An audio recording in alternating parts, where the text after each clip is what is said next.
to, this is a 5-minute insert from the Sean Ryan show regarding the Las Vegas Cybertruck bomber. Emailed him before the attack. So we're going to jump into this. Let's jump in. So this email came in on December 31st at 10:42 a.m. That is Tuesday. He said, in case I do not make it to my decision point or on to the Mexico border, I am sending this now. Please do not release this until 1 January and keep my identity private until then. First off, I am not under duress or hostile influence or control. My first car was a 2006 black Ford Mustang V6 for verification. What we have been seeing with drones, he puts that in quotes, he says drones, is the operational use of gravitic propulsion systems powered aircraft by most recently China and the East Coast, but throughout history, the US. Only we in China have this capability. Our OPSEN, that's Operation Center, our OPSEN location for this activity is in the box below. China has been launching them from the Atlantic from submarines for years, but this activity recently has picked up. As of now, it is just a show of force, and they are using it similar to how they used the balloon for SIGINT and ISR, which are also part of the integrated comms system. There are dozens of those balloons in the air at any given time. The so what is because of the speed and stealth of these unmanned aircraft. They are the most dangerous threat to national security that has ever existed. They basically have an unlimited payload capacity and can park it over the White House if they wanted. It's checkmate. U.S. government needs to give the history of this, how we are employing it and weaponizing it, how China is employing them and what the way forward is. China is poised to attack anywhere in the East Coast. I've been followed for over a week now from likely Homeland or FBI, and they are looking to move on me and are unlikely going to let me cross into Mexico, but won't because they know I am armed and I have a massive V-bid. Let me pause right there for a second. So he says a massive V-bid. When I was talking to the FBI yesterday, they didn't know what a V-bid was. I had to explain what that acronym meant, literally. You fucking serious? Dead serious. I said it twice, and he goes, you said that word V-bid. Can you tell me what that is? For your audience, a V-bid, for your audience who has not been in the GWOT for the last 20 years, a V-bid is a vehicle-borne improvised explosive device. In layman's terms, a car bomb, what we saw at Trump Tower. So, backing up, he says, I am armed and have a massive V-bid. I've been trying to maintain a very visible profile and have kept my phone, and they are definitely digitally tracking me. Here's where he gets into the other stuff, and this is where we had to redact the names. Well, your producer redacted the names. I have knowledge of this program and also war crimes that were covered up during airstrikes in Nimruz province, Afghanistan in 2019 by the admin, DOD, DEA, and CIA. I conducted targeting for these strikes of over 125 buildings. 65 were struck because of civcas, that's civilian casualties, that killed hundreds of civilians in a single day. U.S. FORA continued strikes after spotting civilians on initial ISR. It was supposed to take 6 minutes and scramble all aircraft in CENTCOM. The UN basically called these war crimes, but the administration made them disappear. I was part of that cover-up with U.S. FORA, an agent, redacted, of the DEA. So I don't know if my abduction attempt is related to either. I worked with redacted IO staff on this as well as the response to Bala Murghab. Redacted commander at the time, redacted can validate this. You need to elevate this to the media so we avoid a world war because this is a mutually assured destruction situation. Then he says, for vetting, my LinkedIn is Matt Berg or Matthew Livelsberger, an active duty 18 Zulu out of 110, that's 1st Battalion 10th Special Forces Group. My profile is public. I have an active TSSCI with UAP, USAP access. What is USAP? Do you know what that is? I don't know what that is. But I checked his credentials on LinkedIn. So that was the first thing I did. I went to his LinkedIn page. First thing I noticed was all of his bona fides were in place. He has all the UAS training from USASOC and everything else. And so I said, okay, at least the guy knows what he's talking about with drones. That was a very rough dig into the guy. But my issue was I couldn't validate or verify any of this information. And I told him that. And how I responded to him was in a subsequent email. I said, this is obviously a very big deal, but I don't have anything to verify this information with. Talking about gravitic propulsion systems without evidence just makes me another UFO talking head. Like, I'm not going to go on my social media page and start talking about UFOs and anti-gravity systems and everything. I don't know what you're talking about. I can't. And he said, can I get on Fox News Contact on Signal as well as Sean's show? Hegseth would be good too. That was his last message to me. Wow. Yeah. You know, the thing is, what is a gravitic propulsion system? To be honest. Wow. Wow. Things are getting crazy. We're uncovering it. I'm going to keep you guys updated. There was a press conference right there from Las Vegas Metropolitan Police Department. FBI spoke on that as well.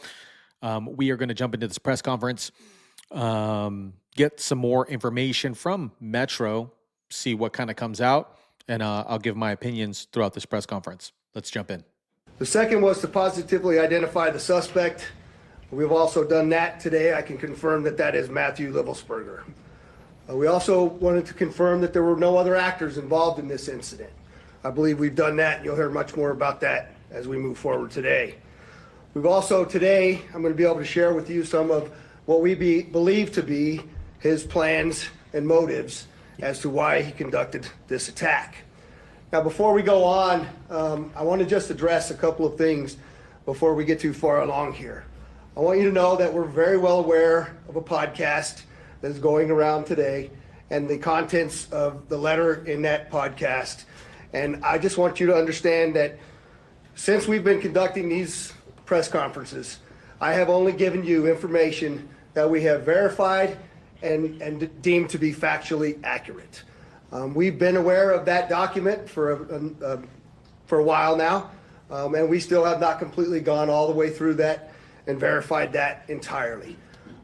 We are in one of the two telephones and one laptop, so one telephone and one laptop that we still have not been able to get into. There is one cell phone that we are getting into, and I can tell you that we are barely scratching the surface and almost hourly receiving additional information requiring substantial investigative effort on the part of this joint investigation between ourselves, the FBI, and the ATF. And so, again, while I understand all of that is out there, I believe it is our responsibility to give you what we know to be a fact, and that is what I will continue to do as we move forward. A couple of questions came up in regards to the positive identification of the suspect in the vehicle. I want to give you a couple of photographs as to what it was that we had some conversation around, because there's some tattoo comparisons that we needed to do. And in those tattoo comparisons, in this particular photograph, you can see a tiger tattoo, and there's a secondary tattoo on the stomach that the wife had told us about.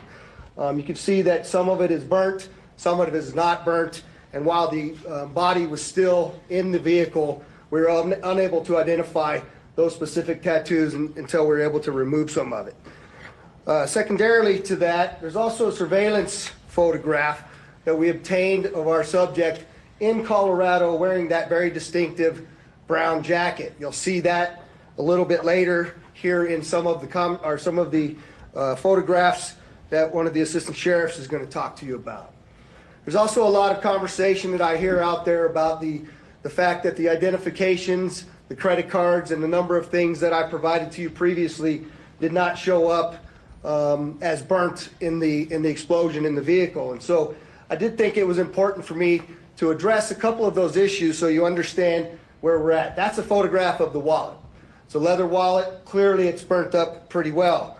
However, that wallet was found in the back seat under some debris in the vehicle, and it contained, you'll see in this photograph, the credit cards, a photograph, and a number of other pieces. I don't know, guys. I don't know. That Citibank credit card looks like it's pretty intact. All these situations, and there's photographs in the wallet. These credit cards look pretty intact. I know that credit cards don't burn well. But that wallet looked pretty jacked up. And why was the wallet in the back seat? I'm not sure. I'm not sure why. Unless somebody places it under the back seat, that's the only way that it would get there, right? say, oh, I'm going to place it under the back seat to make sure that it doesn't get burned. I don't know. Just I have some suspicions about this. Let's jump in. Of identifying information. The military identification that I initially told you about was also located within inches of the wallet. And you'll see much of this stuff does have some burn damage on it. The passport. Like I said in my previous video, this looks like something was burnt with a Bic lighter, you know? I don't know. What do you guys think? That I described to all of you was found in the back, in the bed of the truck under debris as well. And what was found in the bed? Hold on. The wallet. And you'll see much of this stuff does have some burn damage on it. The passport that I described to all of you was found in the back, in the bed of the truck under debris as well. And you'll see. Guys, why would the passport be in the bed of a truck? I don't know.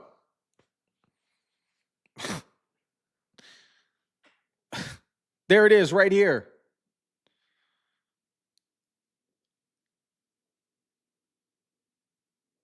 Gracefully placed. This looks like it's towards the end of the bed of the truck. This isn't adding up.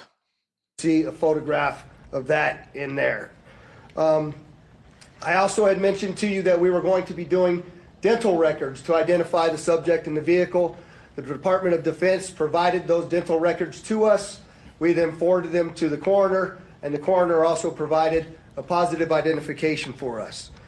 Finally, we had also requested DNA from the family, which was provided to us, and it matched to our suspect. We then, of course, had now confirmed fully his identity to you. There has been, again, a tremendous amount of investigative effort that has been conducted now, and I'm going to introduce to you Assistant Sheriff Dory Corrin to go over some of the extensive investigation that has occurred. Dory? Good afternoon. I'm Assistant Sheriff Dory Corrin. I oversee our Homeland Security and Investigative Services Group, which includes our counterterrorism unit that's been working around the clock on this investigation. I just want to briefly share a few updates on some key areas to include the operational activity that led up to this incident, a little bit of information on the post-blast investigation as we know it today, and then finally some of the information that we're discovering most recently about motives and plans to give you some insight on why this individual committed the act that he committed. To begin just with the operational activity, the sheriff yesterday talked about the route that the suspect took to get to Las Vegas. We used a lot of this information to be able to track down video surveillance footage around different locations, as well as financial records, as well as call data records, as well as looking at the Tesla charging stations to be able to determine exactly which route the individual took, but more importantly, that it was the individual that we've identified, as well as the only individual in the vehicle during the path that he took to Las Vegas. As you'll see here in this video here at one of the charging stations, there's just one example. You'll see our suspect here. He'll exit the vehicle. He'll walk around the vehicle at different times. He has a headlamp on. At one point, you're going to see that he opens the door of the vehicle. He retrieves a coat. He puts that coat on, and you're going to see that at different parts to include the photo that the sheriff talked about just a few minutes ago. We use this video information as well as what I said earlier about the financial records in terms of purchases being made with different credit cards, call data records, a video canvas at multiple locations, trying to use all of that to corroborate that the individual that we've identified is the same individual that drove that Tesla during that route that we've identified to Las Vegas. In addition to that, we also talked about the phones that were recovered. There were 2 phones that we recovered from the vehicle. Both phones were damaged. We are still trying to access the data in one of the phones, but we have been fortunate in our team, which is second to none, has done a really good job accessing the data in one of the phones that was recovered. You can see the phone here in the vehicle.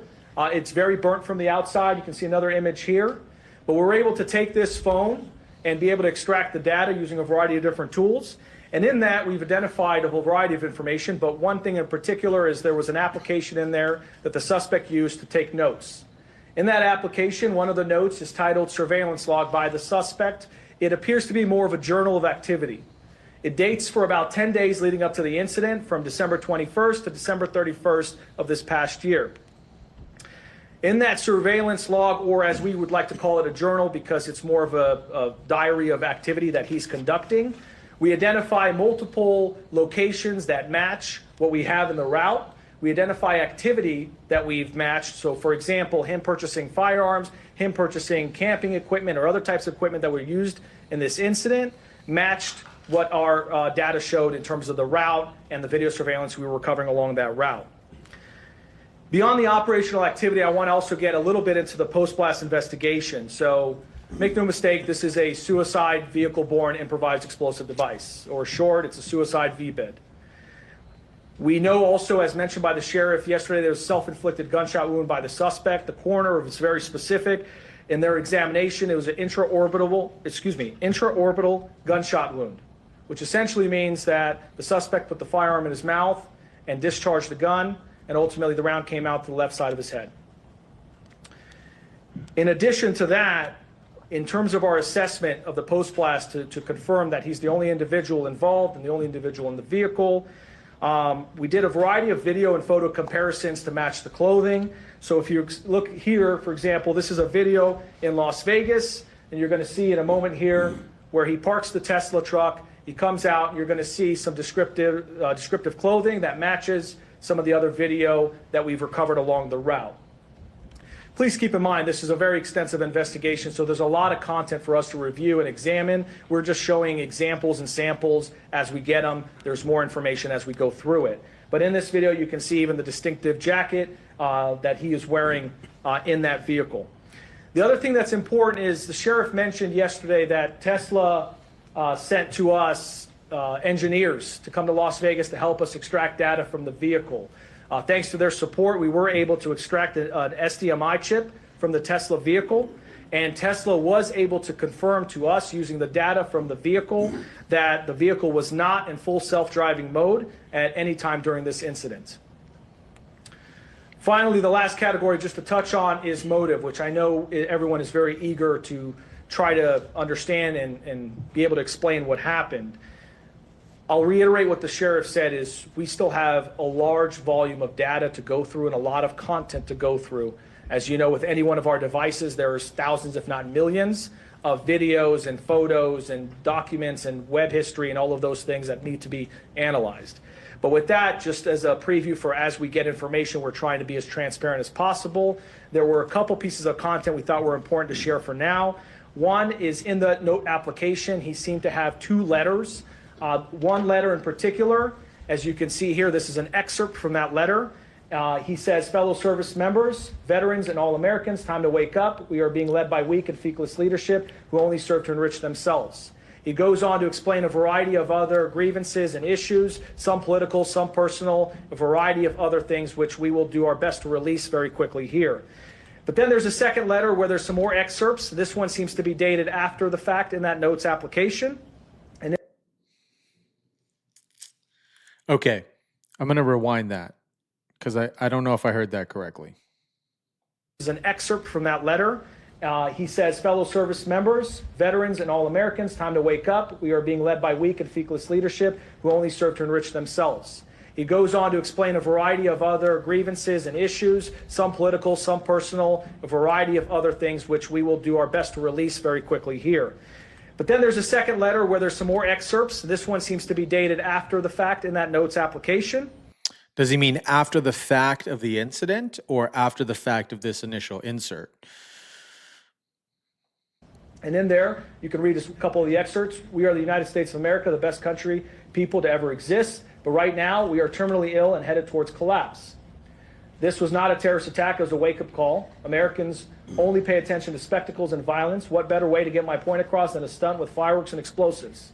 Why did I personally do it now? I need to cleanse my mind of the brothers I've lost and relieve myself of the burden of the lives I took.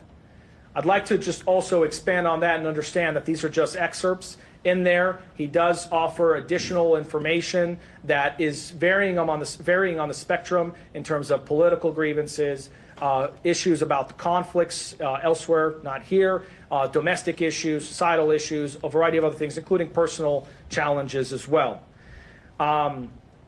We are intending to release those initial letters so people can understand best they can what the person's thought process was at one point in time. However, please understand there is still a lot more content to go through, and that may change. There may be a lot more information that we recover that explains either more or shows a change in mindset at different times. Just before I turn it over to FBI Special Agent Spencer Evans, I just want to take a note and just mention what the sheriff said, which is our counterterrorism section and all of the people involved in this have been working around the clock 24/7, tirelessly, truly through the night. They are second to none, and we really appreciate everything they're doing. With that, turn it over to the FBI. Good afternoon. My name is Spencer Evans. I serve as the Special Agent in charge of the FBI's Las Vegas Division. I'd like to express gratitude for everyone that's here today, and especially the partnerships that Sheriff Corrin just highlighted. It's been seamless collaboration between the FBI, ATF, Army, CID, Las Vegas Metropolitan Police Department. You know, if you walked into one of the command posts and someone's not wearing a uniform, you wouldn't be able to tell who works for which agency. And it's been outstanding collaboration. We do have significant updates that we're sharing with you from an investigative standpoint, but just want to reiterate, as Sheriff Corrin mentioned, there is still a lot of ongoing investigation. We have terabytes of data that we have to analyze. We have outstanding search warrants and subpoenas, interviews that are being conducted around the globe as we try to paint a comprehensive picture of exactly what happened. That being said, we do feel confident that we have a much better sense of how we arrived at the events of the 1st of January and additional information that we can provide. So I'd like to first begin by addressing something that continues to be widely speculated, whether or not there was any connection between what happened in New Orleans on New Year's Day and then the incident here in Las Vegas just a few hours later. Just to be clear, there is no evidence that these two events are connected. The only things that we have connecting them are incidental, what we believe to be coincidental similarities in that both vehicles were rented through the same service, that they were both subjects served in the military, that they both stayed at an Airbnb, things like that. We've identified no telephonic or email communication between the subjects. What about no Fort information Braggs? that suggests that they knew each other, that they ever served in the same unit, that they were ever assigned at the same place at the same time and had interaction, and no witness interviews have corroborated or provided any information that the two events are connected in any way. In similar fashion, we have not identified any connection between this subject and any other terrorist organization. During the FBI's international investigation to date, as I mentioned, we have interviewed family members, friends, the subject's associates, and military members that he served with around the globe. Through these interviews, we've found that the subject held no animosity towards the president-elect. That's something that's also been reported.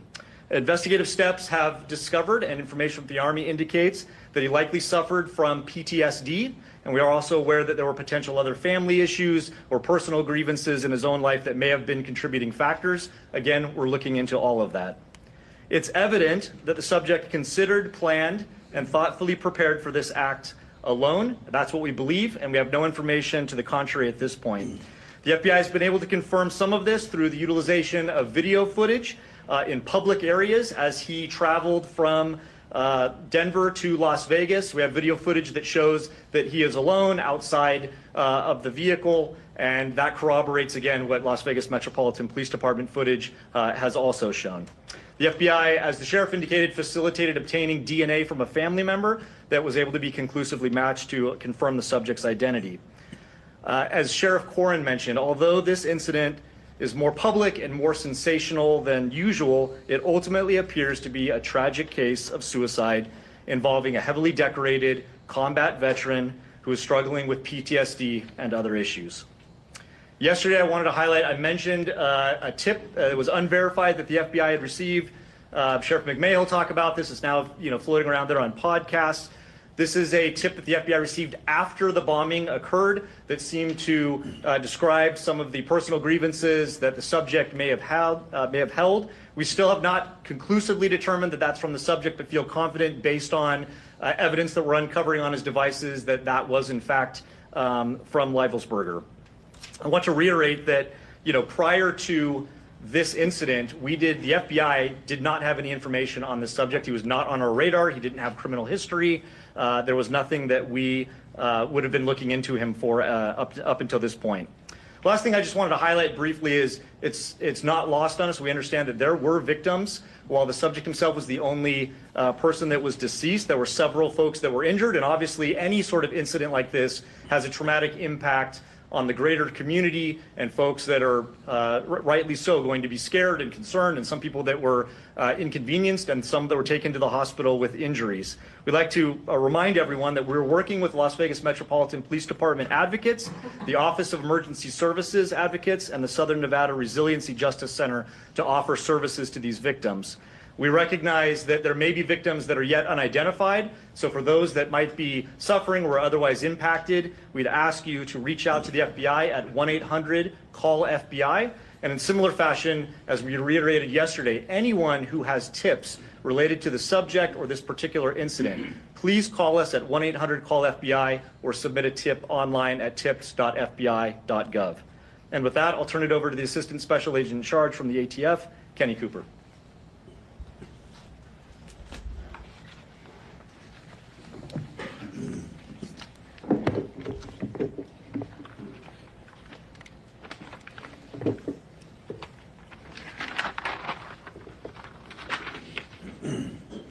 Good afternoon, everybody. My name is Kenny Cooper. I'm an Assistant Special Agent with ATF San Francisco Field Division.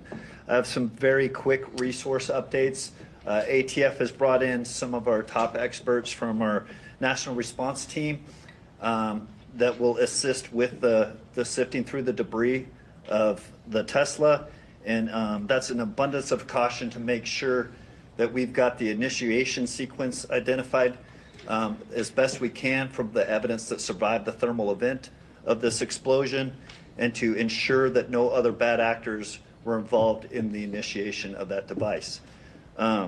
Also, my second update is to the firearms purchased by our subject on December 30th, 2024. Our ATF investigators were able to track down that lawful purchase at a gun store in Colorado.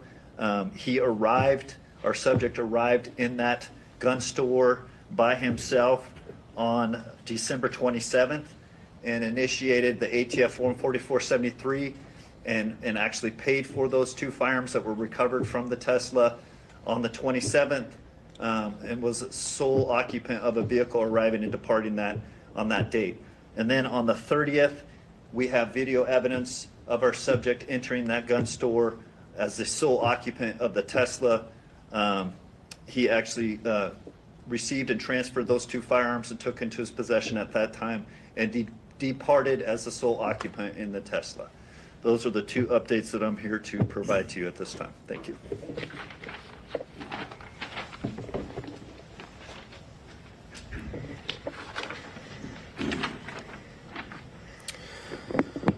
All right, with that, we'll entertain a couple questions. If you could, please identify yourself, and we'll go from there. David? David Charles, KLAS TV. Thanks for taking my question. Two quick questions. One, the video that you showed of him with the Tesla was able to extract that for you from the device, from the car. The video you showed him walking around and at the charging stations. Yeah, so let me just, the question was, can we, the video that we showed, sorry, I was standing back there, so I wasn't sure which one you were looking at, but the question is, the video that we showed at the Tesla charging stations, who provided that to us? I'll let Dory answer that. Without getting too far into the technicalities, there are various components in there that were retrieved. The SDMI card, it was not where the video was retrieved from. That was where we got the data to be able to determine that it was not in self-driving mode. However, Tesla did provide and helped our team be able to recover the thumb drive that records other types of data to include video by the Tesla. And what state is this in? Do we know? Kingman, Arizona. Okay. Second question is about the detonation. There's a lot of questions. How was he able to die by suicide and set this off? Can you just in very basic terms explain how that could happen to kind of stop these conspiracies that he's... Good question. Yeah, so the second question is how are we able to explain the detonation versus the suicide? And we just believe it to be simultaneous at the time of the detonation. But again, that's why the ATF's bringing in the SABTs from outside to look at what that sequence was for the initiation of the explosion as well. And you know, it's very difficult to see inside of those Teslas, even with the camera angles that we have. And so we still remain challenged on finding some of that exact timing on all of that. Go ahead. There was an individual, Hi, I'm Stephanie. going to pause this real quick. There was an individual, presumably maybe 10, 15 feet away from this, and there was no indication or no reports, at least what I have seen or heard of a particular gunshot sound. So this gunshot to the head thing is kind of suspect to me. You would think that somebody report hearing a noise, and for him to say that it comes off simultaneously, I don't know. How does that make sense?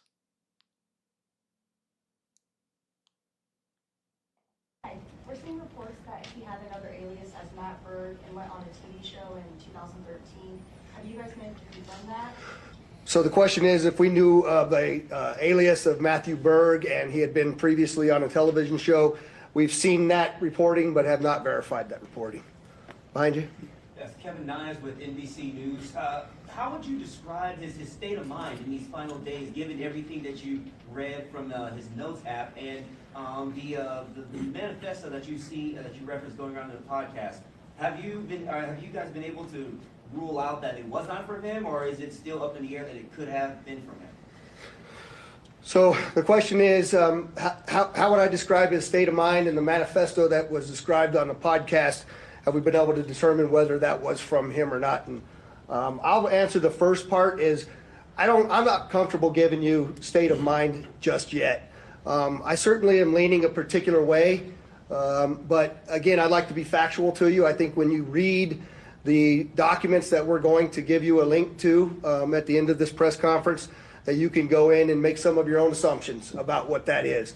But I will tell you that part of my hesitation on that is, I know that we have a lot more documents and number of things for us to uncover. And so I want to be able to provide to you only the factual information when I have it.